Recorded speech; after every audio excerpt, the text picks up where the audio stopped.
नमस्कार। देश की बात में हाजिर हैं। आपराधिक मानहानि के मामले में कांग्रेस नेता राहुल गांधी को सूरत कोर्ट ने दोषी करार दिया है। ये मामला मोदी सरनेम को लेकर टिप्पणी करने से जुड़ा हुआ है। सूरत कोर्ट ने आज इस मामले में फैसला सुनाया। इस मामले में राहुल गांधी को 2 साल की सजा सुनाई गई। हालांकि सजा पर कोर्ट ने अमल करने के लिए 30 दिन तक रोक भी लगा दी है, जिससे वो लोअर कोर्ट में फैसला को ऊपरी अदालत में चुनौती दे सकें। तो आपको बता दें, इस पूरे मामले में राहुल गांधी की तरफ से ट्वीट आया था सुबह। राहुल गांधी ने ट्वीट किया था, मेरा धर्म सत्य और अहिंसा पर आधारित है। सत्य मेरा भगवान है, अहिंसा उसे पाने का साधन। महात्मा गांधी, भगत सिंह, सुखदेव और राजगुरु को शहीद दिवस पर सादर नमन। सच और हिम्मत का दामन थाम देश के लिए बेखौफ लड़ते जाना। भारत मां के इन्हीं वीर सपूतों से सीखा है इनकलाब जिंदाबाद। और खास ये भी रहा कि अरविंद केजरीवाल का आम आदमी पार्टी के प्रमुख का ट्वीट आया। उन्होंने ट्वीट किया, गैर बीजेपी नेताओं और पार्टियों को खत्म करने की साजिश हो रही है। कांग्रेस से मतभेद, लेकिन राहुल गांधी की इस तरह से मानहानि के मामले में फंसाना ठीक नहीं है। अदालत का सम्मान करते हैं, लेकिन इस फैसले से असहमति है। तो इस पूरे मामले पर आइए हम बीजेपी और कांग्रेस के नेताओं से बात करेंगे। पहले हमारे साथ विवेक तन्खा हैं, सांसद हैं, कांग्रेस के हैं, कानून के जानकार हैं, हमारे साथ जुड़े हैं। बहुत बहुत धन्यवाद जुड़ने के लिए। पहला सवाल यही है सर, बीजेपी का कहना है कि एक व्यक्ति नहीं, समग्र मोदी जो एक सरनेम है उनके लिए अपशब्द है, पूरी जाति के लिए, ये सिर्फ आलोचना नहीं है। बीजेपी की बातों पे तो मैं नहीं आऊंगा, क्योंकि बीजेपी हर वक्त डिस्ट्रैक्ट करने की कोशिश करती है। बट मैं ये कहना चाहूंगा कि we feel disappointed with the judgment. दो हमको एंटिसिपेशन था कि there something happening, because even this judgment में जो सजा है 2 साल की, वो I think is the maximum in 504। Now Rahul ji ने ऐसी कोई बात नहीं कही थी जिसमें कि आप मैक्सिमम सजा उनको दीजिए 2 साल की, एक्सेप्ट फॉर द फैक्ट कि 2 साल से disqualification of a seat attract हो जाती है।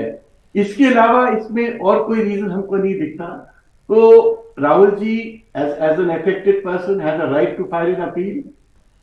जो उन्होंने स्टे किया है सेंटेंस, वो सीआरपीसी में ही प्रोवाइडेड है कि सेक्शन 389 में lower court of the order को खुद स्टे कर सकता है up to 3 years, which the court has done. Appellate court में अब केस जाएगा और एपलेट कोर्ट में हम स्टे ऑफ कन्विक्शन की बात करेंगे, क्योंकि दिस इज अ केस जिसमें कन्विक्शन ही नहीं होना चाहिए था। We are surprised, we are disappointed, but since there is a court ahead, so we have hope.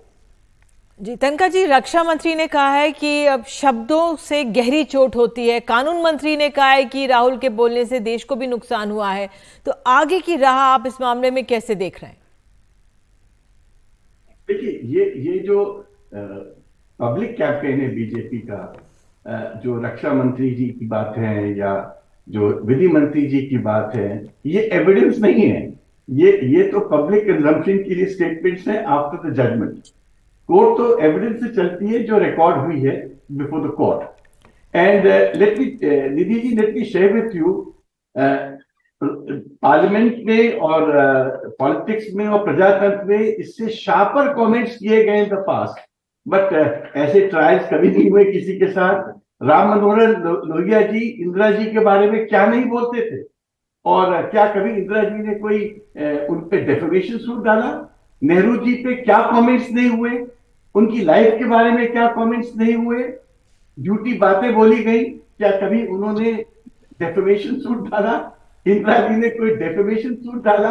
ये हम समवेयर इस केस से और इस जजमेंट से प्रजातंत्र को चोट लगी है।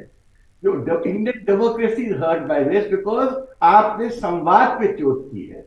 मैं मान सकता हूं कि कभी कभी संवाद शार्प हो जाता है, वो संवाद मर्यादित होना चाहिए, शार्प नहीं होना चाहिए, मगर प्रजातंत्र में इस तरह की चोट पहुंचाना to a political leader of one of the largest opposition party, the largest opposition party is, I don't think democracy में justify हो पाएगा। तनखा जी, क्या इससे राहुल गांधी की अब लग रहा है सदस्यता पर भी असर पड़ सकता है? वायनाड से वो सांसद हैं, अगले साल लोकसभा के चुनाव भी होने वाले हैं। देखिए, लॉ तो बहुत क्लियर है कि 2 साल और 2 साल के ऊपर अगर आप कन्विक्ट होते हैं तो you you are disqualified to hold a seat. ये तो लॉ कहता है। मगर लॉ ये भी हमको परमिट करता है कि हम उस कन्विक्शन के अगेंस्ट स्टे मांग सकते हैं। कई केसेस में पॉलिटिकल केसेस में मेरे को स्टे मिला है। सुप्रीम कोर्ट ने भी दिया है, हाई कोर्ट्स भी देते हैं, स्पेशली इन दोज केसेस। देखिए, इसमें कोई मॉरल टर्पिट्यूड इन्वॉल्व नहीं है, इसमें कोई एथिक्स की बात नहीं है। ये कोई कोई ये it is not a case जहां कोई ग्रॉस क्रिमिनलिटी हुई है। ये तो शब्दों की बात है, पॉलिटिकल डिस्कोर्स है। और पॉलिटिकल डिस्कोर्स में अगर 2 साल की सजा दी जाए to the tallest leader of the Congress party, I think प्रजातंत्र के लिए ये एक बहुत ही दर्दनाक हादसा है। जी, आखिरी सवाल यह है कि राहुल गांधी को जो सजा हुई है उसका क्या विपक्ष उससे एकजुट हो सकता है या उसकी राह खुल सकती है? अब देखिए, अरविंद केजरीवाल ने राहुल गांधी पे जो कार्रवाई, जिस तरह से ये पूरा मामला हुआ है, वो साथ खड़े हो गए हैं कांग्रेस के। देखिए, ये बीजेपी की, मेरे ओपिनियन में बीजेपी ने ये bye filing this complaint and pursuing this complaint और इस लॉजिकल एंड तक लाके एक बहुत बड़ी पॉलिटिकल मिस्टेक की है। इस मिस्टेक का मेरे ओपिनियन में पब्लिक कॉन्टेक्स्ट में राहुल जी को बहुत फायदा मिलेगा, क्योंकि सिंपैथी राहुल जी के साथ होगी।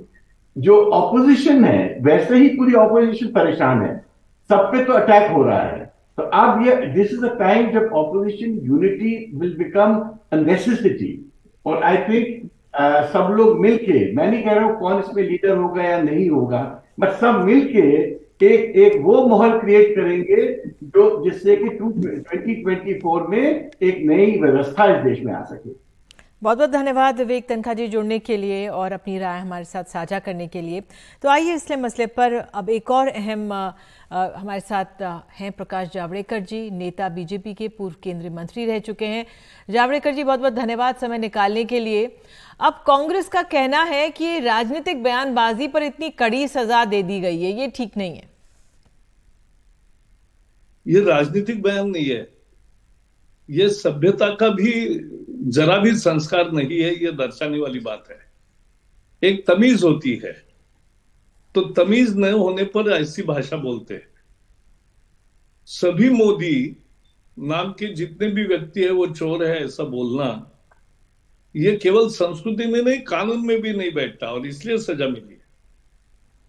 और हमें समझना चाहिए कि ये भारतीय सभ्यता के बिल्कुल खिलाफ है।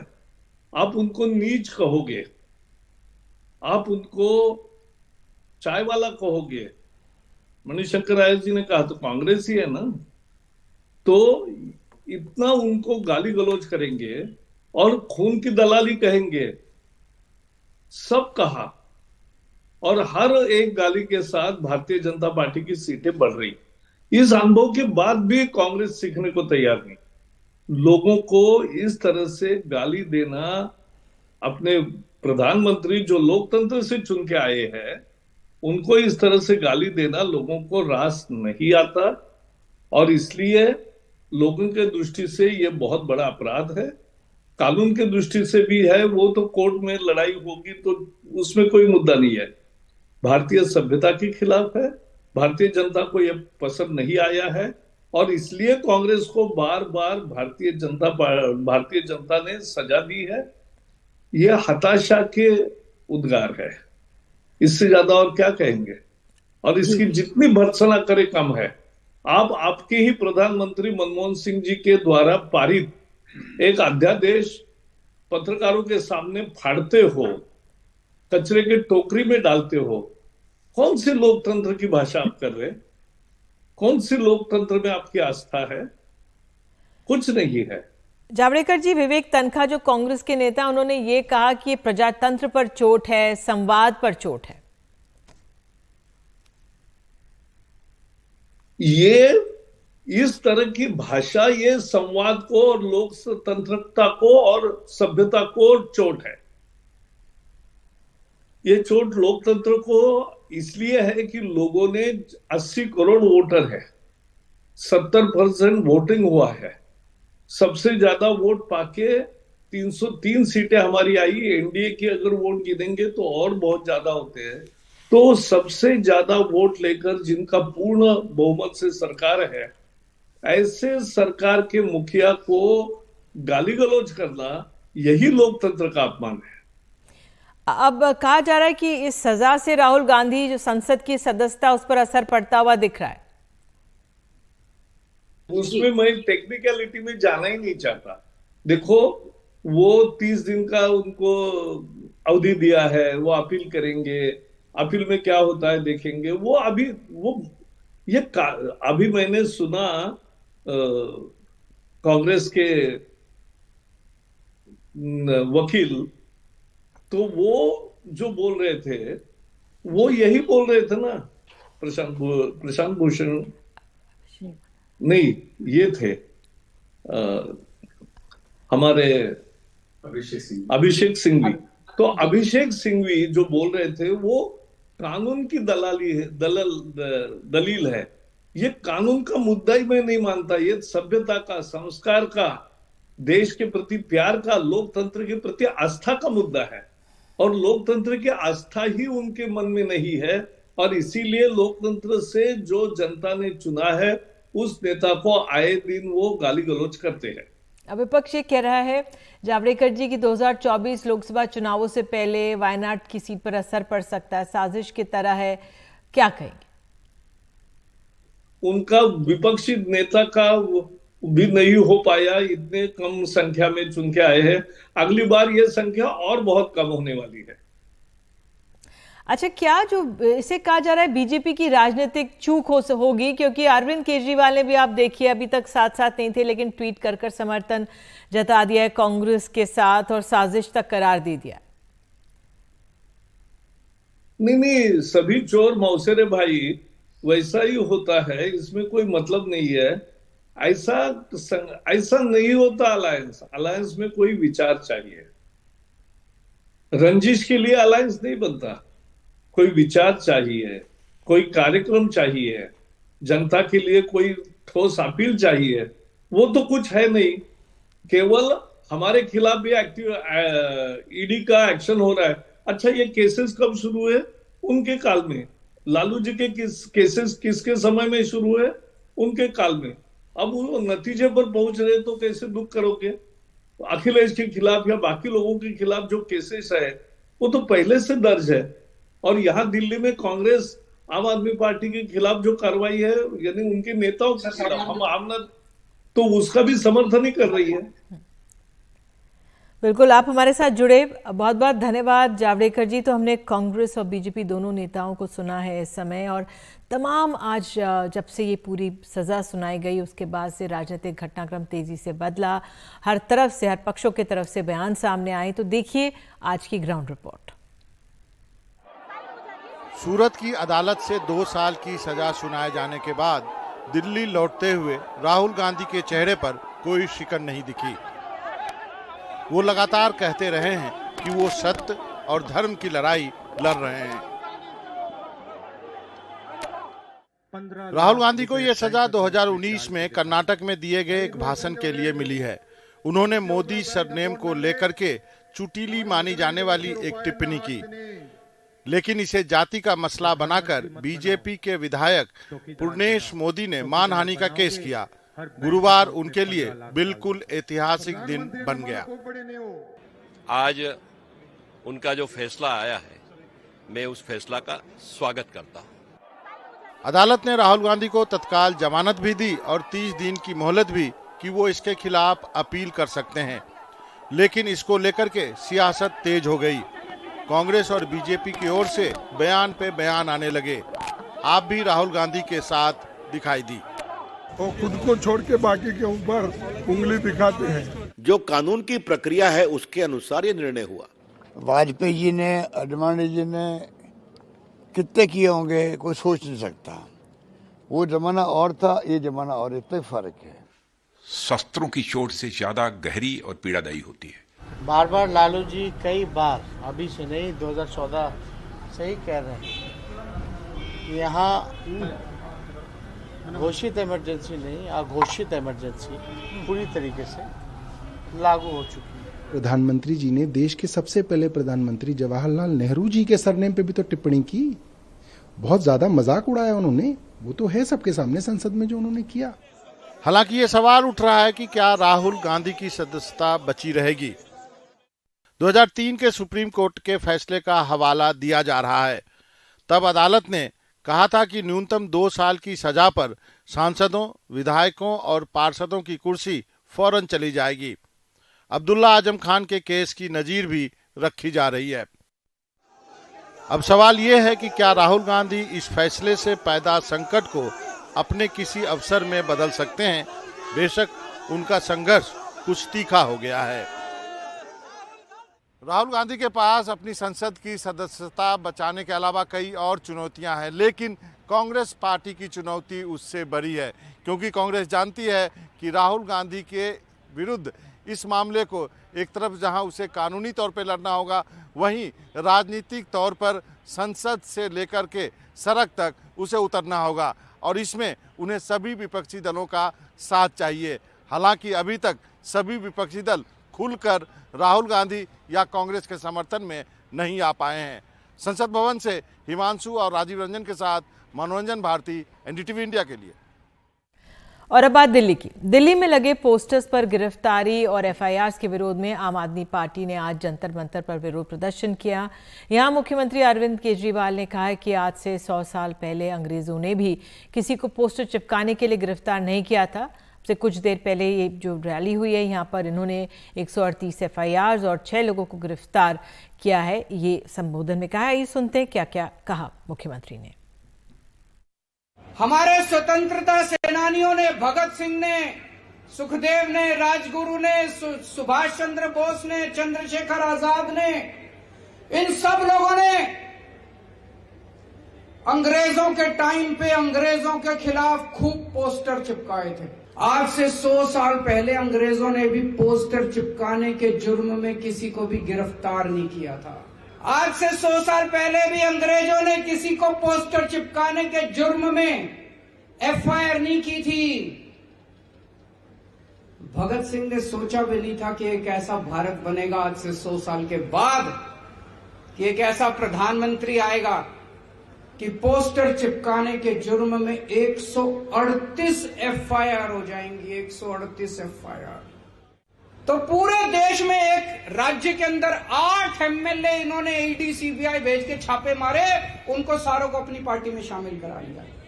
एक और राज्य के अंदर 20 एमएलए उन्होंने अपनी पार्टी में शामिल करा लिए। तो प्रधानमंत्री जी का मैसेज साफ है।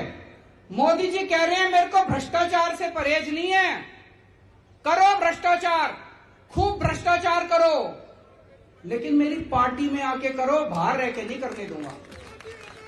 दूसरी पार्टी में भ्रष्टाचार नहीं चलेगा, जो भ्रष्टाचार करना है मेरी पार्टी में आके भ्रष्टाचार करो। बीजेपी में जितना भ्रष्टाचार करो खुली छूट है, कोई ईडी नहीं, कोई सीबीआई नहीं, खुलेआम भ्रष्टाचार करो। और आइए आपको उड़ीसा लिए चलते हैं। 2024 से पहले विपक्ष के खेमे में गतिविधियां गरमाने लगी हैं। ममता बनर्जी कल उड़ीसा के दौरे पर रही हैं और आज उनकी मुख्यमंत्री नवीन पटनायक से वहां पर मुलाकात हुई। ममता बनर्जी ने कहा कि क्षेत्रीय दल हमेशा से मजबूत रहे हैं। ज्यादा जानकारी दे रहे हैं हमारे सहयोगी सौरभ गुप्ता। और पहले ये सुन लेते हैं ममता बनर्जी ने क्या कहा है वहां पर।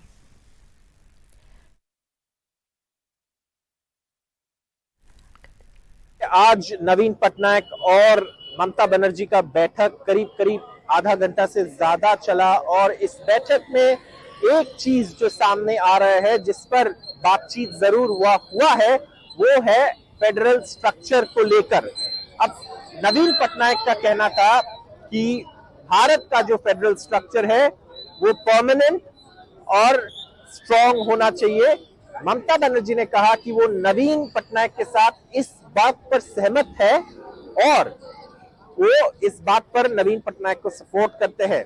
बाकी दूसरे विषय पे भी बातचीत हुआ। पश्चिम बंगाल और उड़ीसा के बीच में जो कुछ इश्यूज है और जो पुरी में जो जमीन दिया गया है बंगो भवन के लिए और बाकी जो कुछ इंडस्ट्रीज का इश्यूज है, वो सब डिस्कशन हुआ। लेकिन एक बात पे जिसपे सवाल हमने पूछा कि गवर्नेंस प्लेटफॉर्म को लेकर जो सवाल उठा है, जिसमें रीजनल पार्टीज के जो मुख्यमंत्री है उनका कोई डिस्कशन हुआ है कि नहीं, इस बात पर ममता बनर्जी ने जवाब देने से इनकार कर दिया। कह दिया कि आप इलेक्शन को लेकर इतना चिंता क्यों कर रहे हैं, अभी तो 1 साल बाकी है। लेकिन जरूर राजनीतिक विश्लेषक इस बात पर गौर कर रहे हैं कि रीजनल पार्टीज के बीच एक गवर्नेंस प्लेटफॉर्म की बात चल रही है। इस पर अरविंद केजरीवाल दिल्ली के मुख्यमंत्री ने भी बात की है और बाकी राज्यों की मुख्यमंत्री जो रीजनल दल है, क्षेत्रीय दल है, जैसे कि बीजू पटनायक के और नवीन पटनायक की बीजू जनता दल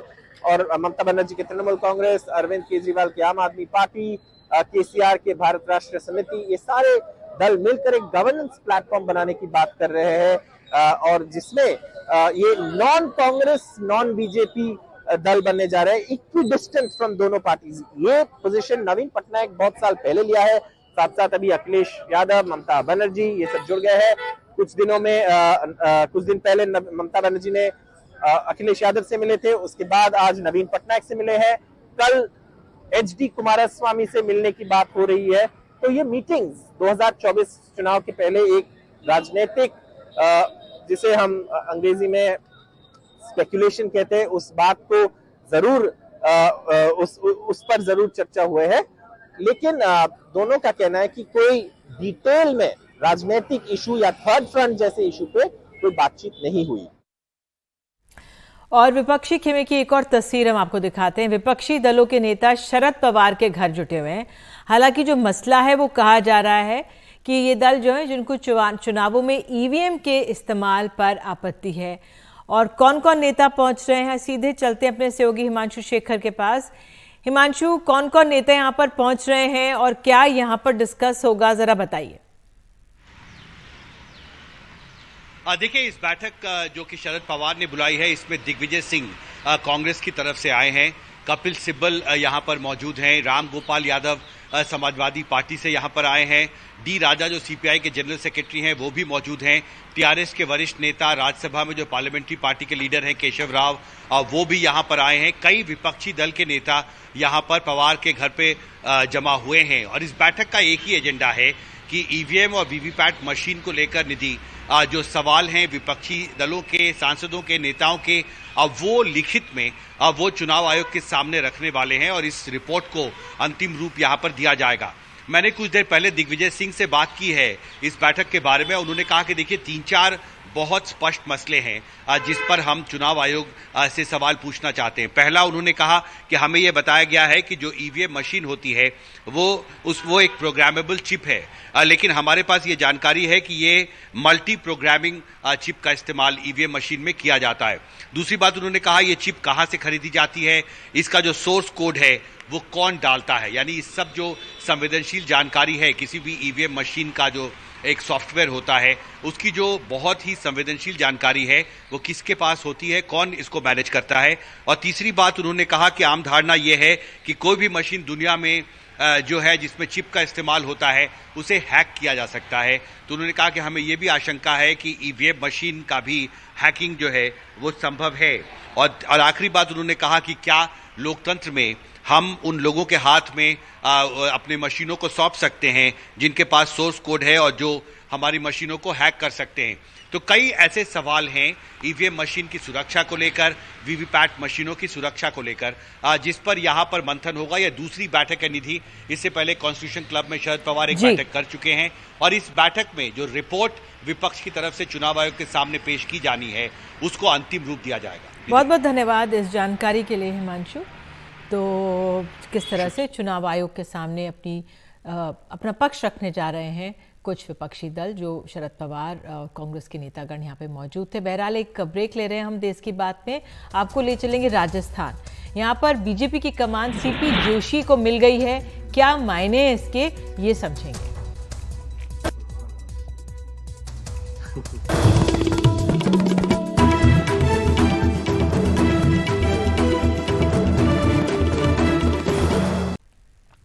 बात अब राजस्थान की करते हैं। राजस्थान के कद्दावर नेता CP जोशी को बीजेपी ने अपना प्रदेश अध्यक्ष बनाया है। इसी साल राजस्थान में चुनाव है और इस लिहाज से ये अहम फैसला है। राजस्थान बीजेपी में इस पर मिठाइयों का आदान प्रदान भी हुआ है और सीपी जोशी ने दिल्ली आकर प्रधानमंत्री मोदी और बीजेपी अध्यक्ष जेपी नड्डा से मुलाकात की है। इस पर अधिक जानकारी दे रही हैं हमारी सहयोगी हर्षा कुमारी सिंह।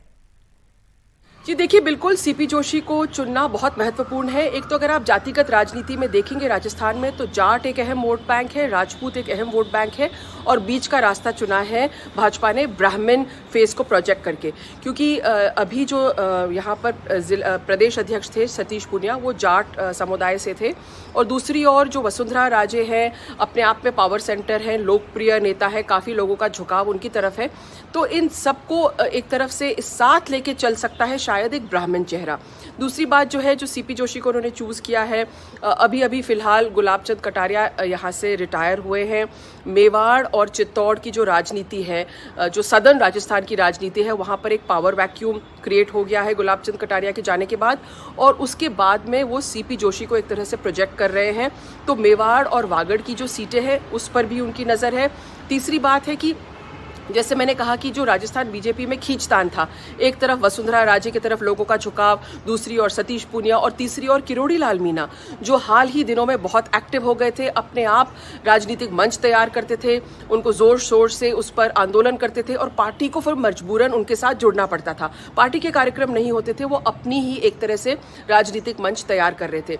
तो इन सबको कौन साथ लेके चल सकता है, क्योंकि राजस्थान में 9 महीने ही चुनाव होने हैं।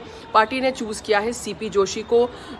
युवा है, करीब 47 इयर्स के एज के हैं, लो प्रोफाइल है, सबसे ज़्यादा मतों से जीत के आए हैं। लोकसभा चुनाव में 5 लाख से ज़्यादा का अंतर रहा था उनके और जिनको उन्होंने हराया उनके बीच में। और सबसे बड़ी बात है कि आज उन्होंने नरेंद्र मोदी, प्राइम मिनिस्टर नरेंद्र मोदी के साथ को मिलकर उनका आशीर्वाद लिया है और उनके साथ फ़ोटो खिंचवाई है। तो संकेत साफ है, भाजपा चुनाव की तैयारी कर रही है, सोची समझी रणनीति है, इसमें जातिगत समीकरण को साजने की कोशिश की है। साथ ही जो अलग अलग फैक्शंस हैं उनमें से ऐसा नेता चूज़ किया है जो सबको मान्य होगा एक तरह से, क्योंकि वो नॉन कॉन्ट्रोवर्शियल है। और 9 महीने में चुनाव होने वाले हैं राजस्थान में। अब राजनीतिक समीकरण जो है उसमें जो बदलते राजनीतिक समीकरण है, खासकर बीजेपी में, उसमें ये एक पहला कदम है। तो अमृतपाल को 6 दिन हो गए खोजते खोजते। 19 मार्च को हरियाणा भाग गया था और उस दिन कुरुक्षेत्र के शाहबाद में ठहरा। जानकारी ये भी कि 12 घंटे में उसने 5 व्हीकल्स बदले भी हैं। इस पूरे मामले पर ज्यादा जानकारी दे रहे हमारे सहयोगी सौरभ शुक्ला। 6 दिन गुजर जाने के बाद भी पंजाब पुलिस की गिरफ्त से अमृतपाल बाहर है। आपको बताएं कि अमृतपाल अब पंजाब में नहीं है, इस बात की पुष्टि हो गई है। अमृतपाल पंजाब से भागकर 19 तारीख को हरियाणा पहुंच गया था। 19 तारीख की रात में अमृतपाल कुरुक्षेत्र के शाहबाद इलाके में रुका। शाहबाद में बलजीत कौर नाम की एक महिला है, उसने अमृतपाल को पनाह दी।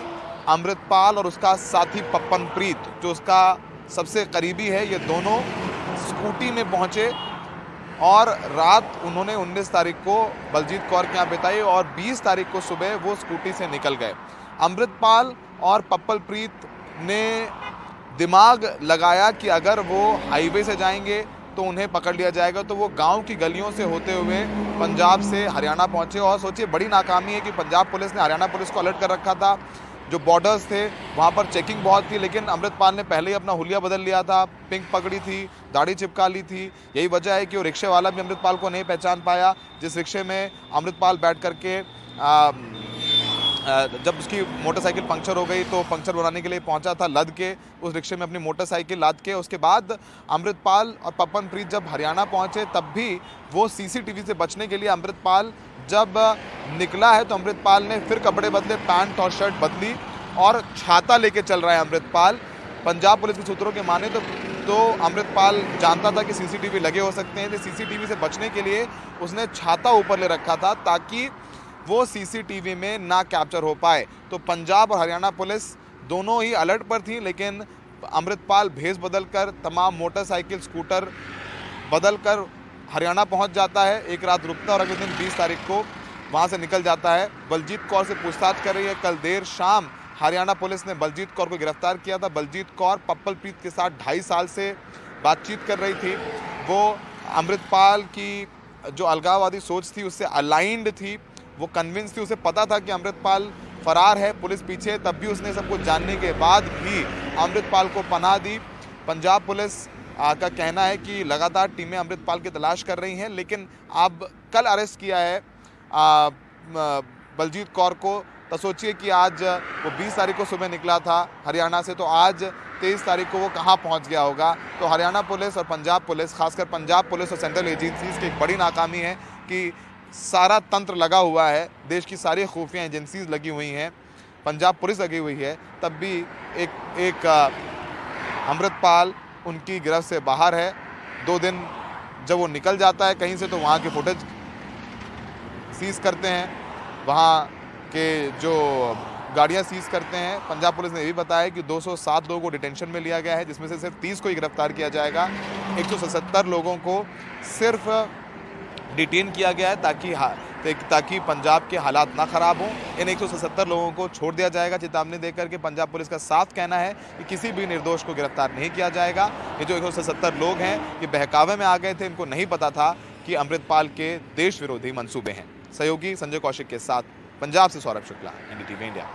और आपको जानकारी दे दें कि लोकसभा स्पीकर से मिले हैं प्रधानमंत्री मोदी। कुछ ही देर पहले की एक खबर आई है, लोकसभा स्थगित हो गई थी, उसके बाद प्रधानमंत्री ने जाकर स्पीकर से मुलाकात की है।